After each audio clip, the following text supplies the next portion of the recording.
I've been saying that conventional knowledge, orthodox accounts of the world are being investigated, subjected to a scouring kind of scrutiny or to the test of the poet's own feelings. I've said, or at least implied, that this poet values knowledge that is complex and believes that everything worth knowing, in a way, is mysterious, right? That everything apparent is we're probably missing it. And, think of a poem like "A bird came down the walk he did not know I saw." And I gave that as an example of Dickinson, really putting a banana peel under her sentimental female colleagues who love writing about birds coming down walks, love it. A bird came down the walk he did not know I saw. I bit an angleworm in halves and ate the fellow raw. And there we have just empirical consciousness, just looking at the world, right? I think, therefore I am, right? Mind just exercising its, allowing its cognition to do its job. There's a similar poem, very, very similar poem about a snake, a narrow fellow in the grass. A narrow fellow in the grass occasionally rides. You may have met him, did you not? His notice sudden is, the grass divides as with a comb. A spotted shaft is seen, and then it closes at your feet and opens further on. He likes a boggy acre, a floor too cool for corn. Yet when a boy and barefoot, I more than once at noon. And so develops from that point on, where from an unclosed quatrain, sometimes something's going to happen in Dickinson when instead of getting a nice little B rhyme or to close things down or a nice period to end the sentence, things just kind of develop right into a next stanza. What eventually happens is that the certainty that, oh gosh, I know the habits of snakes. They like a boggy acre, they like this.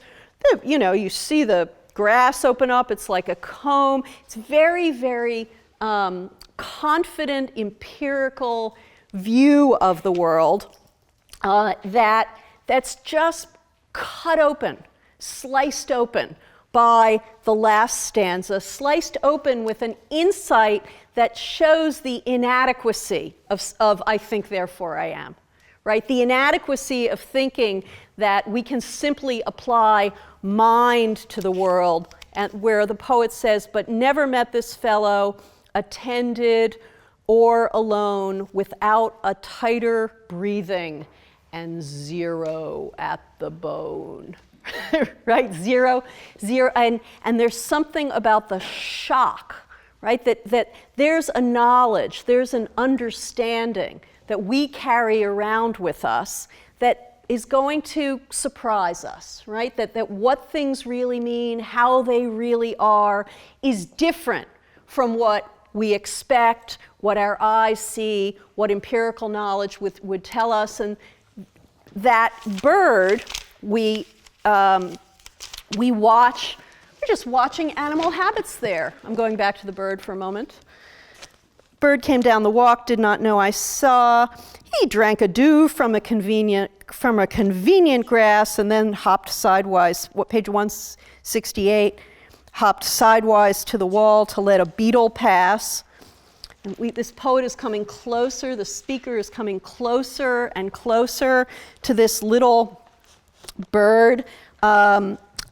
She looks at his eyes. They looked like frightened beads, I thought. He stirred his velvet head. Look how we're moving from the stanza via an enjambment into another narrative, right? He stirred his velvet head, Like one in danger, cautious, I offered him a crumb. Like one in danger, cautious, I offered him a crumb.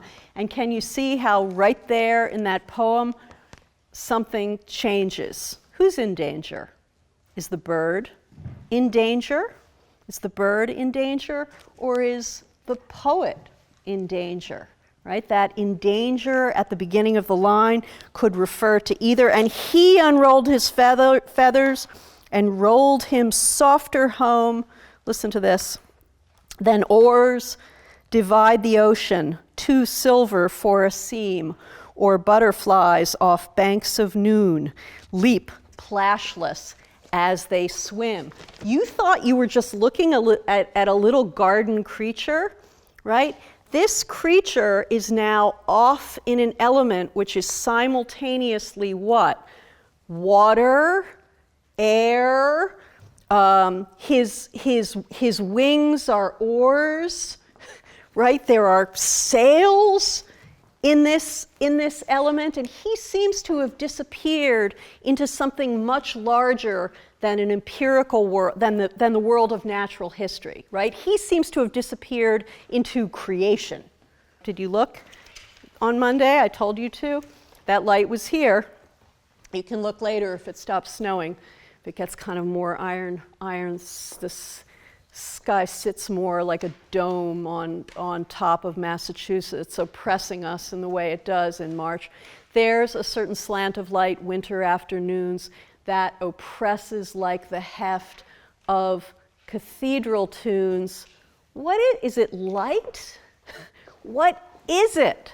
Right? You see that light and you say, oh gosh, it's kind of darkening, right? There's a darkening coming in from somewhere. You say, where is it coming from? Exactly.